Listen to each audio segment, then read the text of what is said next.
let's start this topic. This is, I think, very bizarre topic. Yes, tear lens, optics of tear lens. So I think I should make one video on optics of tear lens. It's a very fundamental question that what it is, how it works, and what are the SAM and FAP rules, and few calculations for example calculations. Yes, so please bear with me. It is a little bit difficult topic for optometry student and little bit conceptual topic, so a lot of mathematics, but you have to be with me so that you understand basically what is tear lens. The very first slide is very very bizarre slide. Yes, so alternative name of the tear lens, there are a lot of name of tear lens. For example, most common is tear lens, another lacrimal lens, another liquid lens, but in old text fluid lens, sometimes it's got tear layer lens, sometimes it's got tear film lens. Tear meniscus lens is also commonly heard. Hydro lens is very rare in old term. So tear reservoir, especially we use that term in scleral lens. Yes, I think especially tear film reservoir in definitely in scleral lens, lens vault or whatever we also call that term. Inter lens tear layer, technical descriptions, and optical tear layer. So sometimes I feel very difficult that there are lot of names of tear lens. Okay, let's move further. So tear lens, when soft lens rest on the anterior eye, any tear lens trap between contact lens and cornea is very thin, because in case of soft contact lens wrap over the cornea. So that's why the tear lens formed between soft contact lens and cornea is very thin. So because contact lens is conform with the anterior surface, the tear lens has no significant dioptric power. That's why in case of soft contact lens, we don't think as a tear is there tear lens and we have to calculate about power of the tear lens. Yes, we don't think like that. Yes, but in case of rigid contact lens in situ have significant tear lens dependency on its fitting relationship between the uh, relationship of the cornea. So basically means in case of rigid contact lens, we definitely think about a tear lens and we treat tear lens as a separate entity. Yes, and very important entity. So if rigid contact lens decentered, any tear lens, spherical or spherocylindrical, can acquire prismatic component as well. So basically, yes, a little bit prismatic component there is, but we don't think like how much prismatic entity is there and how much we need and calculation of all these things. But yes, we have to know that if it decentered, even tear lens can produce prismatic component. Okay, so basically tear lens or lacrimal lens is a thin layer of tear trapped between, that's very important, back surface of the rigid lens, at the same time an anterior surface of the cornea. So it acts as a separate optical element. That's very important concept you have to understand. It acts as a separate optical entity. Okay, and the rigid lens do not drap over the cornea. For example, soft contact lens basically drap over the cornea. So there is, we don't treat soft contact lens that it has a separate entity of tear lens. But at the same time, rigid contact lens do not drap over the cornea. It is rigid. Yes, instead of maintain their own shape, leaving the space for fluid or the tear. And the scleral lens, the vault is much larger, so that tear lens is thicker and can have much stronger plus effect. Yes, so many of the time, yes, tear lens and scleral lens, they have plus much plus effect, and it's stronger as compared to other like corneal lens. Scleral lens have this, what do you call it, the tear lens effect is very high, very strong. Yes, so tear lens effectively add or subtract the power from the eye. What do you mean by add or subtract? If tear lens act as a plus lens, or if tear lens act as a minus lens, that matters. Yeah, spherical RGP lens, the tear lens neutralizes the most or all of the corneal astigmatism. That's another point which is very important. Tear lens will neutralize almost all, yes, 90%, so that you can correct astigmatism without toric back surface. What do you mean by that? Basically mean, if tear lens neutralizes the corneal astigmatism, especially astigmatism secondary to front surface of the cornea, not back surface of the cornea, it's very important. Yes, So most fitting tear lenses, tear thickness is negligible for power, so curvature difference is dominant. So basically means, if we are talking about tear lens, we are not talking about thickness of the tear lens. We have already discussed that power depend upon the three factors: one, difference in refractive index; another, radius of curvature; another, thickness. Yes, in case of thick lens, but we don't think about thickness. Yes, in case of scleral lens, thickness matters, but regularly we don't think about thickness as a factor of power. For example, in uh, tear lens, yes, we definitely think these two things, that is the difference in index, at the same time radius of curvature. So radius of curvature depend upon what? The back surface of the contact lens and front surface of the cornea. And index difference, we know what is the index difference. So there is the index difference between contact cornea and tear lens, and there is the index difference between tear lens with contact lens index. Yes, there's three things you must understand. The formula of the keratometric diopter is basically base curve minus K reading. Why base curve? So base curve of the contact lens will create front surface of the tear lens, and keratometric reading basically means front surface of the cornea will create back surface of the tear lens. Yes, and for tear we take this index 1.3375. The positive lens lacrimal lens power is positive tear lens, negative lacrimal lens power is minus tear lens. Yes, it's simple. So now here's a rule, that is SAM rule or FAP rule. We have already talked in our previous video, but I will again emphasize it's very important rule, that steeper add minus and flatter add plus. What do you mean by that? Steeper means if the base curve of the contact lens is steeper than the cornea, basically means, see, steeper than the cornea, then tear lens will be plus. If tear lens is plus, then we have to subtract that plus. What do you mean by subtracting that plus? It basically means adding minus, isn't it? From the contact lens power. That's very important. That's called steeper the contact lens base curve. We have to add, what do you have to add? Minus. And we have to add this minus to which is to contact lens power. Okay, to where is to contact lens power. So it's very important. FAP rule. What do you mean by FAP? Flatter add plus. So basically means when you select base curve flatter than the cornea, then tear lens will be minus. And then what do we do that minus tear lens power? We add minus at the same time. What do you mean by we add that minus? Basically means in contact lens we have to add plus. So basically means in contact lens we have to add plus to neutralize that minus tear lens. Yes, so it's that's the concept. So basically, so basically we have to add plus in contact lens power. So that's very important, and this rule of thumb is always in MCQs. Okay, every 0.5 mm change in the base curve, you have to add 0.25 in the tear film power reservoir. That's another point, which is very important point, very important rule of thumb. Okay, so RGP and corneal lens, thin tear lens, mostly curvatural effect neutralizes corneal astigmatism. So in RGB or corneal lenses, we don't think about the thickness of the tear lens, but at the same time, a scleral lens much thicker than the tear reservoir, significantly plus power effect, must compensate for the contact lens power. We always compensate with the contact lens, but sometimes it's greater than +4 over refraction. Yes, we have to think, if this is there, then in soft contact lens we also think about vortex distance compensation, isn't it? Yes. Bitoric or toric RGB. What happens? Compute the tear lens power separately in each meridian. This is very important point. A lot of students didn't get that concept. What do you mean by bitoric or toric RGB? So when sometimes you will see bitoric contact lens and sometimes cornea itself toric, then you have to think like each meridian must be taken into account. Okay,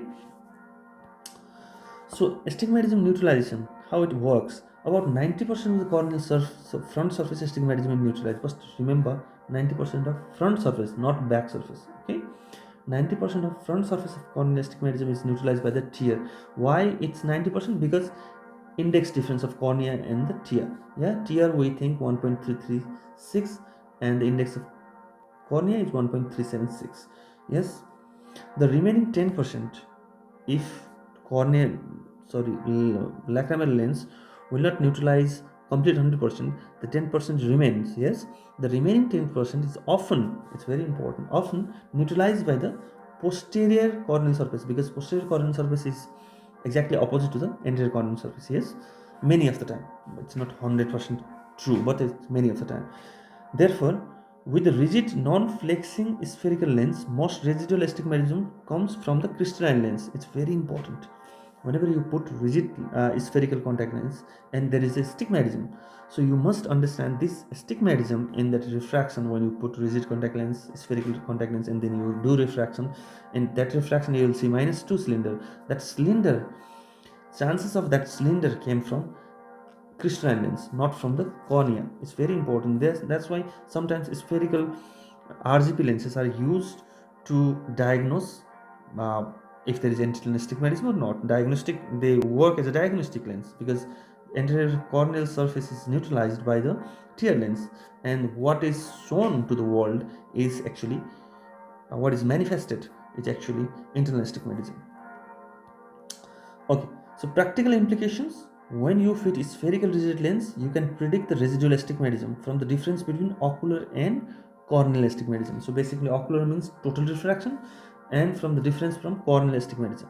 So it's there. So sometimes a spherical rigid contact lens can act as a diagnostic lens to show is there any residual astigmatism in actual refraction, actual over refraction. Yes. So if predicted residual astigmatism is less than 0.25 with the rule or against the rule, it is often ignored. It's very important. If there is a small amount of residual astigmatism, which is less than 0.75 and all these things, we do not think about it much. So we basically ignore it and move forward. Okay. If greater than 0.5, for example, greater than 1 diopter of internal astigmatism, then we definitely think about toric RGP or toric soft contact lens, which is very simple. Yeah. Yes, we will definitely talk about this concept in later uh, table. So for this table, which is very important table. Okay. So so this is the conditions in blue, and these are the options. Yes, so spherical refraction and the cornea is also spherical, so basically means there is no complications. So at that particular point you can do whatever, you can do soft contact lens or you can do RGP spherical contact lens, because there is no astigmatism in cornea and there is no astigmatism in refraction. Yes, in its objective refraction. So the minimum astigmatism spherical lenses suffice. This is very simple, we don't have to think about it. Now let's move to another point of view. Suppose the refraction is spherical refraction, but at the same time you will see low to moderate astigmatism in the cornea. What do you mean by that? Refraction, there is no astigmatism, but when you do the keratometry, there is astigmatism. Basically means the anterior astigmatism due to cornea is resolved by internal astigmatism, isn't it? Yes, you have to understand that. So soft toric or spherical RGP, if residual astigmatism is small. Yes, soft toric is basically best in these conditions. If there is astigmatism like 1.5, you can do soft toric, but you can do spherical RGP if the astigmatism is less than, suppose example, 0.5. Yes, at that particular condition. But if it's greater than 1, for example 1.5, 1.75, the best option is soft toric. Yeah. So use of soft toric when predictable orientation. Yes, basically if the orientation is good, and spherical RGP if calculated residual astigmatism or actual residual astigmatism is very less, as I have already discussed about it. So let's move further. Low to moderate refractive cylinder plus corneal astigmatism. What happened? So if so in this particular condition, it's very important that when you see the corneal astigmatism and you see the subjective refraction or objective refraction, then you have to judge if refractive astigmatism is equal to corneal astigmatism or not. If it is equal to corneal astigmatism, then spherical RGP works best. Best. Just remember, it's best. Because why? Why? Because tear lens neutralizes the most of the corneal astigmatism. So residual from crystalline lens. We don't care about residual astigmatism because We already know the refractive astigmatism is equals to corneal astigmatism. So in that particular case, spherical RGB work best. So that's why we need we have to have objective refraction. At the same time, we have to have keratometry value. Yes. So high cylindrical power, if it's greater than 2.5, and astigmatic cornea, then what happens? If there is high cylinder, then it's always better to use back surface toric. If there is corneal astigmatism, it's there. Yes. So RGP bitoric also is there. RGP toric silicon hydrogel can be used.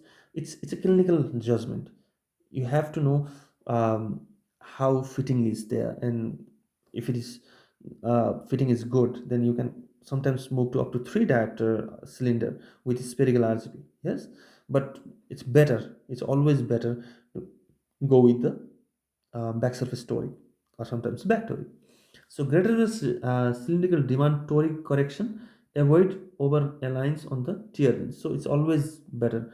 So if there is greater than 2.5 diopter, yeah, or example for greater than 3 diopter of cylinder, it's better not to fit spherical contact lens, but to fit toric contact lens, toric RGB, especially back toric or bitoric, all the things. And this is the very favorite point, isn't it? Irregular corneal astigmatism or advanced corneal disease, for example, keratoconus. At that particular case, what do we do? We do use hybrid lens, scleral lens, obviously, custom RGB.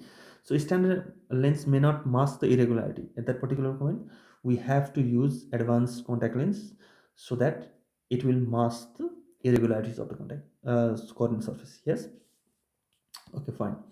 So for I, there is an example. See, actually, eye has refractive error of -1 diopter.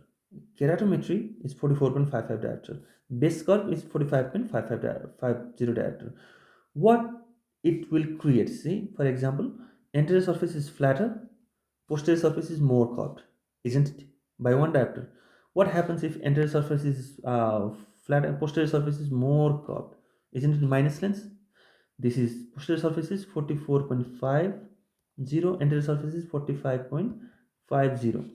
But what it happens, it's 45.50 base curve, which means anterior surface is more curved, posterior surface is less curved.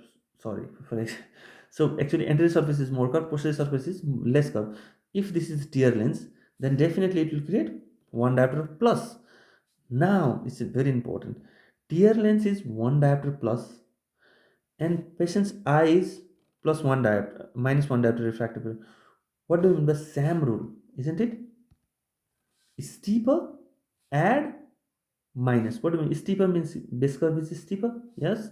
Add, minus. Minus of what? Exactly opposite of this tear lens. So means -1 is already refractive error, and we have to add -1. So final Rx of the contact lens is -2. That's the concept. Again, same. See, patient is -3. K reading is 4.4. Base curve is flatter. Now what happens? Lens power is minus. Now it comes FAP rule. Yes.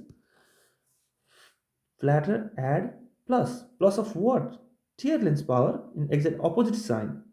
So basically plus 1 in and plus -3. Adding is -2. That's the FAP rule. It's very important you understand this rule. FAP rule. So flat add minus, minus of what? Tear lens is actually minus. So that's why we add flat add plus. We add actually opposite sign in refractive error of the patients. So it's very important this rule, Salmon FAP rule. So for example, another refraction is -1.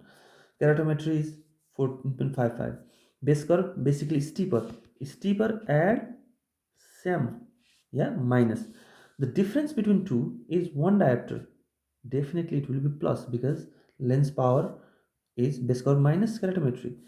So this plus is adding as a minus where? Here. That's why final product is we need -2 power contact lens. But we know the patient has only -1 diopter refractive error. Where that -1 extra came from? It came from tear lens, because tear lens is plus. So we have responsibility to make that contact lens minus. Yes, that's what SAM rule. So again, I want to show you from this example. See, so conditions we know it: base curve, tear lens power, Effect on the final contact lens, note and applied rule. See, whenever base curve is equals to corner curve, definitely there is plano tear lens, no change. So apical alignment parallel to the surface, finished. Whenever base curve is more steeper, plus lens, what will do? Add minus. Isn't it the same rule? Yes. Whenever base curve is flatter than the K, what will happen? Tear lens will be minus. What do you mean by that? Fap rule, isn't it? Fap rule means you add exactly opposite sign to that tear lens in contact lens. Yes. So in contact lens, just remember. So base curve change by 0.05. That's a rule of thumb. You have to add 0.25, or base curve change by 0.1 minus 0.1. You have to add 0.5, isn't it? So in case of toric or bitoric, just remember two meridian calculation is separate in one meridian, separate in another meridian. That's why lens power in steep meridian, lens power in flat meridian, and adjust each power, each meridian separately. That's very important. Okay. So tear length in each meridian is different. That's very important. Scleral lens vault, basically large clearance. So large positive value vault over the cornea, additional plus contributes. And what do you mean by that? Subtract the final power from the contact lens. So more tear thickness may have effect. So basically we have to think about the thickness of the tear lens. Is, I think, only lens is scleral lens. Yeah. So that's the concept.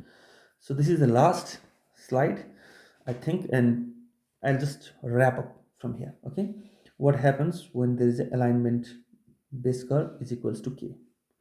We don't have to worry about anything. There is nothing is changed. For example, K is 44, base curve is 44, lens power is 0. What happens when base curve is steeper? Definitely lacrimal lens will be plus lens. So Sam rule work there. So what is the example? Rx is 2, K is 44, base curve is 45.